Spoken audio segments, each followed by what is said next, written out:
MS वरती आपल्या हप्त्याची त्याची स्थिती चेक करत आहे आणि त्यांना त्या ठिकाणी दाखवलं जात आहे की तुमचा हप्त्याचं जे काही वितरण आहे हे रिजेक्ट करण्यात आलेलं आहे आणि कारण दाखवलं जाते DBFL.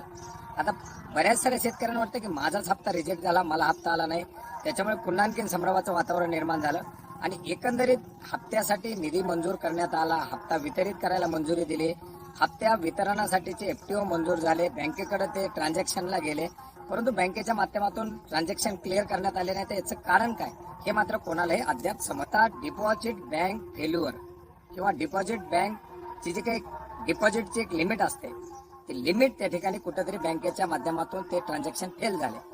आपण पाहिलं तर याच्यासाठीचा निधी मंजूर करून तो बँकेकडे वितरित करण्यात आला. एकंदरीत आपण जर पाहिलं तर मार्च एंडमुळं 25 मार्च पासून पुढचे ट्रान्झॅक्शन हे क्लिअर करणं बँकेसाठी अतिशय अवघड असतं.